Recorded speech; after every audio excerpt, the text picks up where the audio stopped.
देहरादून में सीबीआई ने की छापेमारी। नामी बिल्डर विजिलेंस के ठिकानों पर हुई छापेमारी। राज्य सरकार की सिफारिश के बाद हुई कार्यवाही।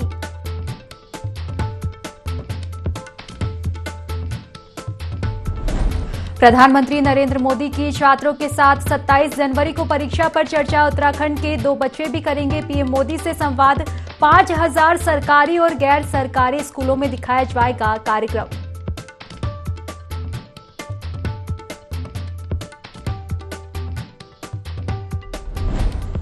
छब्बीस जनवरी से हाथ जोड़ो अभियान की शुरुआत करेगी कांग्रेस। अभियान को लेकर प्रभारी अजय कुमार लल्लू ने की बैठक। अभियान को सफल बनाने के लिए कार्यकर्ताओं को सौंपी जिम्मेदारी।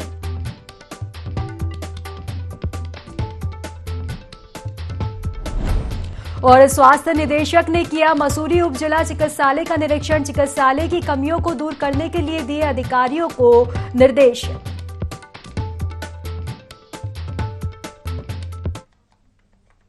नमस्कार, बहुत बहुत स्वागत है आपका देवभूमि लाइव में और मैं हूं आपके साथ खुशी व्यास। बड़ी खबर आपको देहरादून से बता दें, जहां सीबीआई के ताबड़तोड़ छापेमारी की गई है। उद्योगपति विजिलेंस के ठिकानों पर छापेमारी की गई है। बता दें कि राज्य सरकार के सिफारिश के बाद पूरी कार्रवाई हुई है, जिसमें सीबीआई की 4 टीमें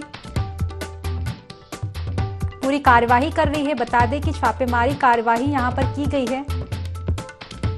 उद्योगपति विजिलेंस के ठिकानों पर छापेमार कार्रवाई हुई है और बताया जा रहा है कि राज्य सरकार की सिफारिश के बाद सीबीआई ने यहां कदम उठाया और 4 टीमों के साथ पूरी कार्यवाही को अंजाम दिया। उद्योगपति विजिलेंस के ठिकानों पर छापेमारी की गई है।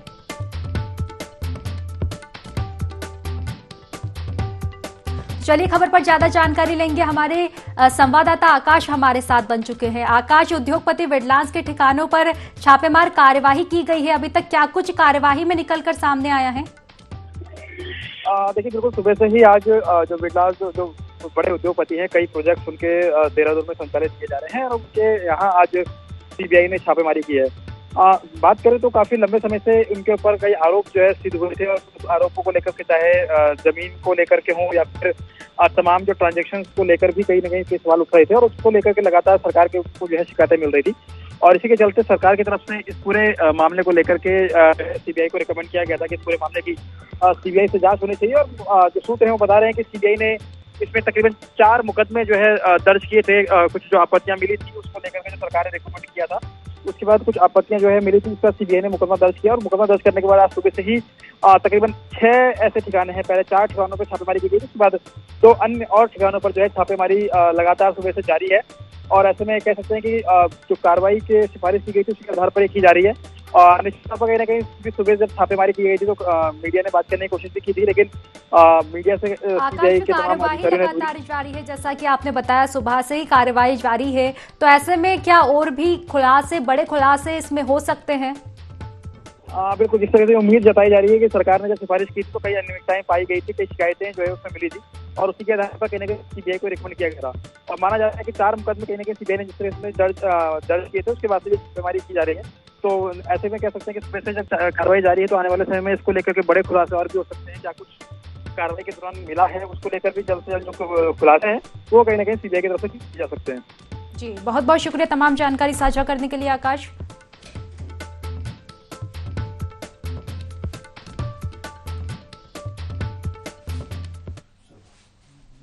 हरिद्वार के सिडकुल में आरएम गिरधर रावत ने लोहड़ी की रात दीप गंगा सोसाइटी पहुंचकर शराब के नशे में खूब हंगामा किया था।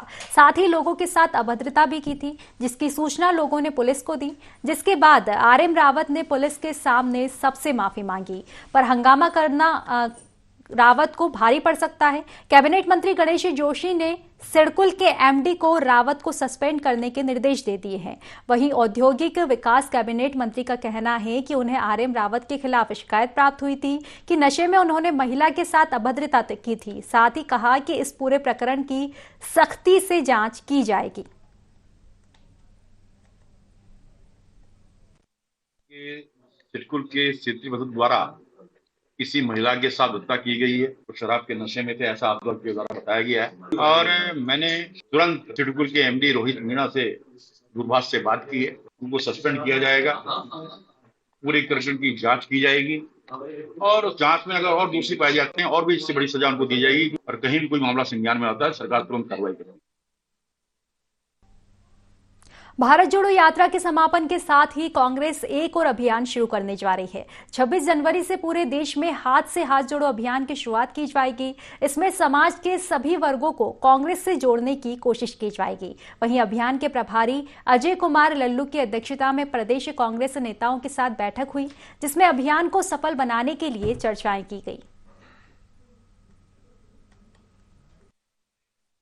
भारत जोड़ो जिसका समापन 30 जनवरी को श्रीनगर में आदरणीय राहुल गांधी जी करने जा रहे हैं और अब 26 जनवरी से हाथ से हाथ जोड़ो यात्रा की शुरुआत हम कर रहे हैं, जो बूथ स्तर से लेकर ब्लॉक इकाइयों से लेकर जनपदवार हम यह कार्यक्रम आयोजित करेंगे।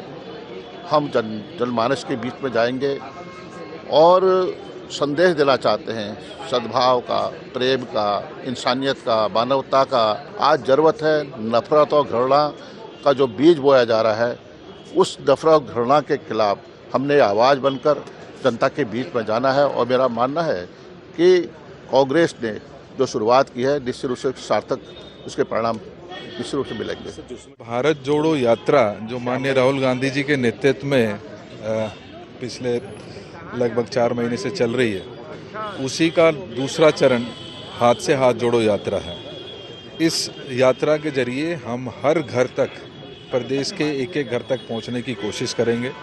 जो भारत जोड़ो यात्रा का संदेश है, चाहे वो बेरोजगारी के विरुद्ध, चाहे महंगाई के विरुद्ध या आपसी भाईचारे में जिस तरीके की दरार आज लगातार पूरे देश में है, उस मैसेज को लेकर, माननीय राहुल गांधी जी के मैसेज को लेकर हम हर घर तक पहुंचने की कोशिश करेंगे। इसे चमोली में ग्राम्य विकास, कृषि, उद्यान, पशुपालन एवं मत्स्य सचिव वीवीआर पुरुषोत्तम चमोली पहुंचे, जहां उन्होंने मत्स्य प्रक्षेत्र बेरांगन और कार्यालय सहायक निदेशक मत्स्य चमोली का निरीक्षण किया। उन्होंने योजनाओं के आवेदनों को ऑनलाइन करने और मत्स्य बीज उत्पादन को बढ़ावा देने के निर्देश दिए। सहायक निदेशक जगदम्बा प्रसाद ने सचिव को विभागीय योजनाओं और मत्स्य बीज उत्पादन की जानकारी भी दी।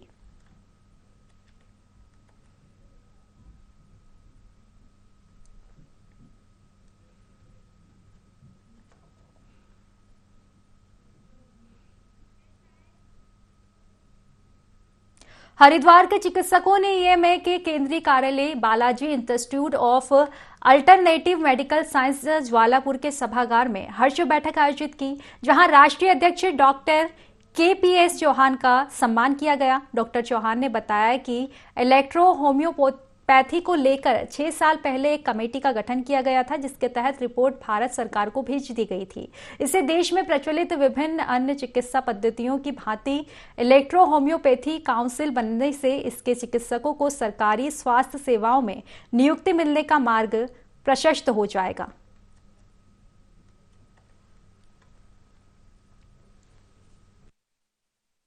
ईएमए इंडिया के हरिद्वार जनपद तथा उत्तराखंड की इकाई के द्वारा हर्ष संस्कृत कार्यक्रम रखा गया है, क्योंकि इलेक्ट्रोहोम्योपैथी की रिकॉग्निशन के लिए जो आईडीसी कमेटी बनी हुई थी 6 साल पहले, और वो 6 साल तक जो है प्रपोजल्स ईएमए ने दिए और ईएमए ने एविडेंस दिए, और वो क्राइटेरिया 7 पूरे करने के बाद जो है गवर्नमेंट ऑफ इंडिया आईडीसी ने एक रिपोर्ट जो है वो देने जा रही है, जिससे इलेक्ट्रोहोम्योपैथी के चिकित्सकों की राह आसान हो गई है, उनका फ्यूचर ब्राइट हो गया है और शीघ्र ही काउंसिल बनने जा रही है, और जिससे जो है अब हमारे इलेक्ट्रोहोम्योपैथी चिकित्सक जो है शासकीय स्वास्थ्य सेवाओं में उनकी नियुक्ति का मार्ग। उत्तराखंड के स्वास्थ्य सचिव आर राजेश बीते दिनों मसूरी दौरे पर थे, जहां उनके द्वारा नाराजगी प्रकट करने के बाद विभाग अलर्ट पर नजर आ रहा है। इसी कड़ी में उपजिला चिकित्सालय की कमियों को दूर करने के लिए एक बैठक का आयोजन किया गया, जिसमें निदेशक स्वास्थ्य ने सीएमओ और सीएमएस के साथ बैठक ली और तमाम कमियों को दूर करने के लिए मंथन किया। साथ ही नर्सिंग स्टाफ और चतुर्थ श्रेणी कर्मचारियों की कमी को शीघ्र पूरा करने की बात भी कही गई है। कार्य योजना यह है कि यहाँ पे से कुछ डॉक्टर जो है पीजी के लिए गए हैं तो वो तो अपनी जगह ठीक है, लेकिन जो लोग हैं हमारे पास उनसे भी हम काम चला सकते हैं। लेकिन साथ ही साथ हमको जो है चतुर्श्रेणी की और स्टाफ नर्सेज वगैरह की जो है आवश्यकता है। तो आने वाले टाइम में जैसा कि हम सुन रहे हैं जल्दी ही हमको स्टाफ नर्सेज मिलने वाली हैं। तो उम्मीद करते हैं कि उनको कम से कम यहाँ पे 10 स्टाफ नर्सेज भी अगर मिल जाती हैं तो काफ़ी कुछ हमारी समस्या सॉल्व हो जाएगी। और चतुर्श्रेणी के लिए जो है मैं कोशिश कर रहा हूँ कि कम से कम मसूरी अस्पताल के लिए चतुर्श्रेणी और स्वच्छक वाली जो सफाई कर्मचारी वाली पद है उसमें कुछ लोग मिल जाए। तो उसके लिए मैं पूरी कोशिश कर रहा हूँ कि मैं जल्दी से जल्दी ये मदद यहाँ के लिए कर सकूँ। लोहाघाट नगर पालिका के ईओ मोहम्मद इस्लाम के डीडीहाट ट्रांसफर के बाद प्रियंका रेकवाल ने पदभार ग्रहण किया। लोहाघाट पहुंचने पर नगर पालिका अध्यक्ष गोविंद वर्मा के साथ तमाम नगर पालिका कर्मियों ने उनका स्वागत किया। नवागंतुक ईओ प्रियंका रेकवाल ने बताया कि उनका मुख्य फोकस साफ सफाई व्यवस्था बनाए रखने पर होगा। साथ ही साथ पालिका कर्मियों और पर्यावरण मित्रों की समस्याओं को दूर करने का पूरा फोकस बना रहेगा। वहीं जनता की समस्याओं के समाधान करने की पूरी कोशिश भी की जाएगी। बता दें, प्रियंका रेकवाल लोहाघाट नगर पालिका की पहली महिला ईओ है। पहली वरीयता यही रहेगी कि हम जो स्वच्छ भारत मिशन का हमारा जो पूरा एक एजेंडा है हम उसको कंप्लीट, हम अपने लक्ष्यों को पूरा करें। और इसके साथ ही जो हमारी हर निकाय की अपनी स्थानीय समस्याएं होती है उनका जरा देख करके हम कि इसमें क्या हम उसमें इम्प्लीमेंट कर सकते हैं, क्या चीजें अच्छी हो सकती हैं, ये सब चीजें देखने के बाद इसको बेहतर करने की कोशिश करूंगी पूरी। और इसके अलावा हमारे जो भी कर्मचारी हैं उनके साथ और जो आम जनता है उनकी सारी समस्याएं जितने मेरे स्तर की होंगी, जितना मेरी सीमा है उसके अकॉर्डिंग मैं पूरा प्रधानमंत्री नरेंद्र मोदी आगामी 27 जनवरी को दिल्ली के ताल कटोरा स्टेडियम में परीक्षा पर चर्चा करेंगे, जिसमें 81,315 छात्रों, 11,868 शिक्षकों और 5,496 अभिभावकों ने रजिस्ट्रेशन कराया है। वहीं प्रधानमंत्री के इस कार्यक्रम के लिए उत्तराखंड के 2 बच्चों का भी चयन हुआ है। प्रदेश भर के करीब 10 लाख बच्चे 27 जनवरी में होने वाले पीएम मोदी के परीक्षा पर चर्चा कार्यक्रम में हिस्सा लेंगे और इसमें कक्षा 9 से 12वीं तक के स्कूली बच्चे शामिल होंगे, जिसको लेकर उत्तराखंड के शिक्षा मंत्री डॉक्टर धन सिंह रावत ने बताया कि पीएम मोदी के परीक्षा पर चर्चा कार्यक्रम में सरकारी और गैर सरकारी स्कूल भी जुड़ेंगे। पीएम मोदी ने परीक्षा पर चर्चा के विषय में एक किताब एग्जाम वॉरियर्स भी लिखी है।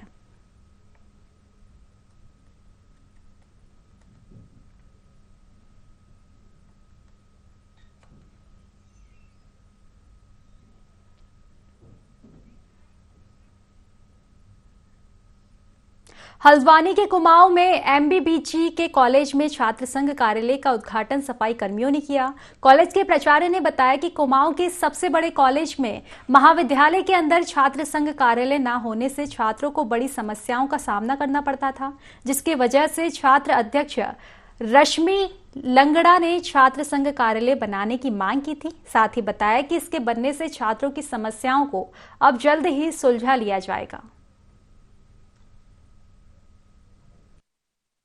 कुमाऊं के सबसे बड़े महाविद्यालय में पहली बार छात्र संघ भवन का आज उद्घाटन हुआ है और ये उद्घाटन हमारे कॉलेज के हमारे सम्मानित बड़े भाई हमारे छात्र ये सफाई कर्मचारियों द्वारा ये उद्घाटन करा गया। छात्र संघ पदाधिकारी हम लोगों को इस महाविद्यालय के छात्र छात्राओं ने चुना है और मैं सभी एमबीबीजी महाविद्यालय के छात्र छात्राओं को बताना चाहूंगी कि आप लोगों को किसी भी प्रकार की समस्या आती है तो छात्र संघ कार्यालय भवन के दरवाजे आप लोगों के लिए हमेशा खुले रहेंगे। छात्र संघ का जो कार्यालय हमारे महाविद्यालय में स्थापित हुआ है, क्योंकि ये हर महाविद्यालय में छात्र संघ का एक कार्यालय होता है। सीमित संसाधनों के होते हुए भी प्रयास किया कि हम इनको एक कार्यालय के रूप में एक छोटा सा कमरा हम इनको अवेलेबल कराएं, ताकि ये वहाँ पर बैठ करके कॉलेज की जितनी भी समस्याएं हैं, छात्रों की जितनी भी समस्याएं हैं, उन समस्याओं का समाधान निकालने के लिए एक कमरे में बैठकर समाधान निकाल सकें। उसके एवज में हमने इनके लिए एक कार्यालय का इंतजाम किया है। हरिद्वार में अपराधियों के हौसले लगातार बुलंद होते जा रहे हैं। रानीपुर गैस प्लांट चौकी के पास पुलिस कर्मियों के आवास के पीछे नाले में एक महिला का शव मिला है, जिसकी कमर पर रेत से भरी बोरी रखी हुई थी। सूचना पर पहुंची पुलिस ने शव को पोस्टमार्टम के लिए भेज दिया है। पोस्टमार्टम की रिपोर्ट आने के बाद ही हत्या का खुलासा हो पाएगा।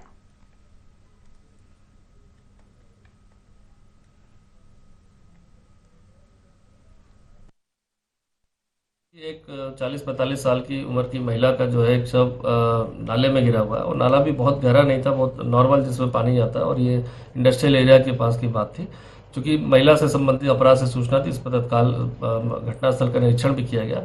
प्राथमिक रूप से देख के ऐसा लगता है कि ये नेचुरल घटना नहीं है कि कोई चलते में या किसी कारणों से नाले में गिर जाए और उसकी मृत्यु हो जाए। कहीं ना कहीं जो अब शव का जो गिरने की जगह थी और जो परिस्थितियां थी वो संदिग्ध प्रतीत हो रही है। पोस्टमार्टम के बाद और मृत्यु का कारण भी स्पष्ट हो पाएगा। प्राथमिक जानकारी जो की गई थी, जिस आधार पर पता चला कि महिला सहारनपुर की रहने वाली थी और यहाँ पर काफी सालों से एक फैक्ट्री में काम कर रही थी। इसमें जो परिस्थितियां बनी है, जो जानकारी मिली, उस पर टीम को लगाया गया है। जो अपराधी होगा उस तक पहुंचने में कामयाब होंगे। खटीमा में 17 मील चौकी पुलिस ने कंचनपुरी गांव में गोकशी करने वाले 3 आरोपियों को गिरफ्तार किया है। पुलिस ने आरोपियों के पास से गौमांस सहित हथियार भी बरामद किए हैं। पुलिस ने फिलहाल आरोपियों को जेल भेज दिया है।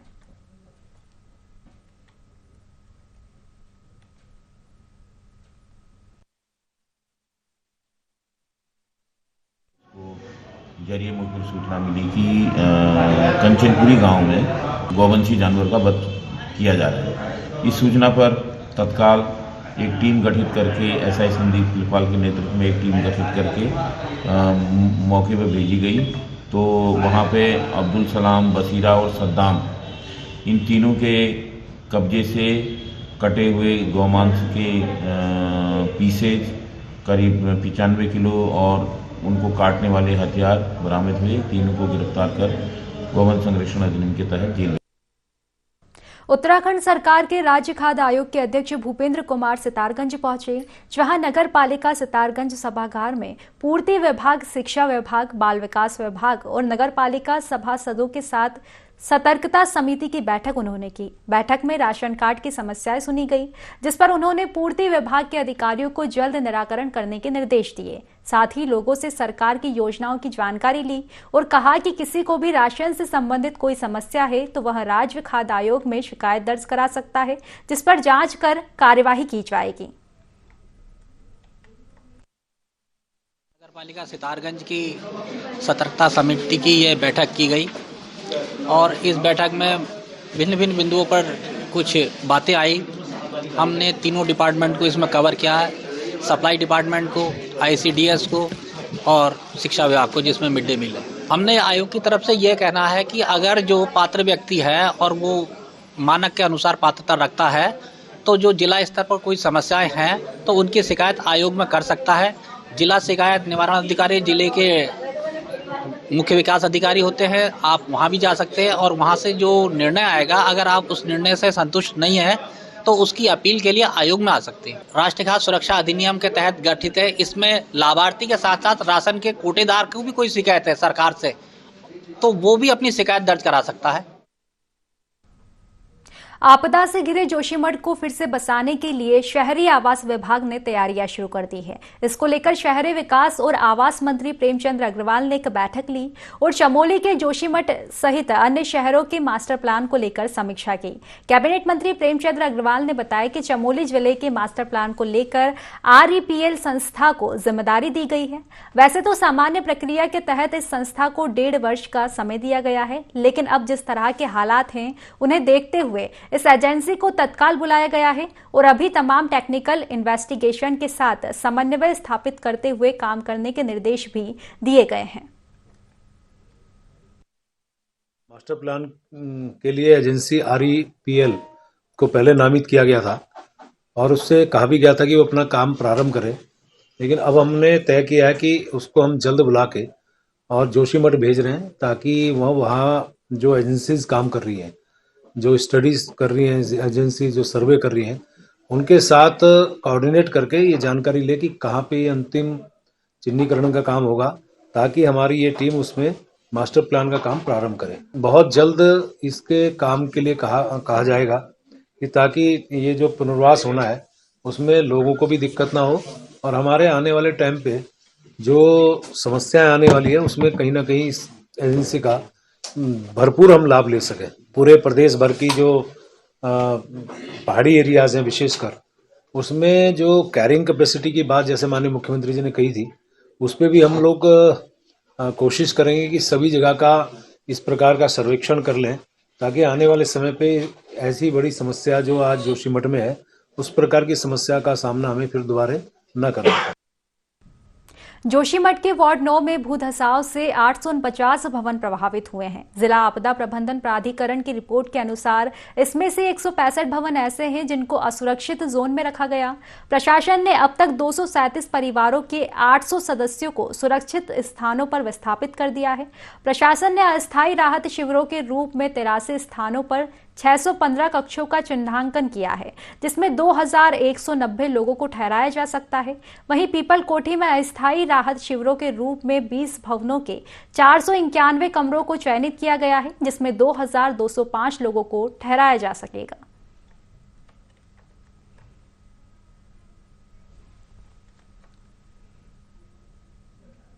जोशीमठ में पड़ी दरारों को भरने में प्रशासन जुट गया है। बारिश और बर्फबारी के चलते दरारें और भी ज्यादा नुकसान कर सकती है, जिसके चलते दरारों को भरने का काम जारी है। वहीं प्रभावितों का आरोप है कि प्रशासन उनके भवनों के आसपास की गहरी दरारों को अब मिट्टी से भर रहा है, जबकि मिट्टी भरने से क्या उनका भवन बच पाएगा।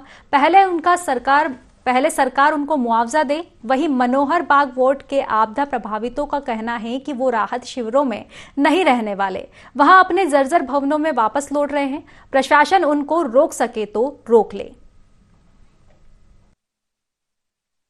जिस तरह से ये दरारें कहां तक तुम ये दरारें ढकोगे, और इस दरारों से अगर पानी नीचे जो पहले जा रहा था तो उसको पहले ही इन्होंने ढक देना चाहिए था, लेकिन प्रशासन इस तरह की कोई कार्रवाई नहीं कर रहा है।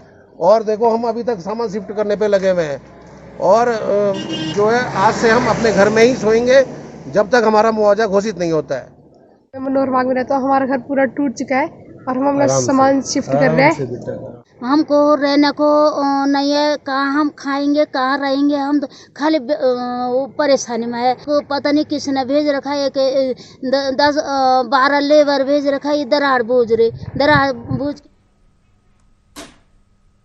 तो फिलहाल की खास खबरों में बस इतना ही। आप बने रहिए IND24 के साथ। नमस्कार।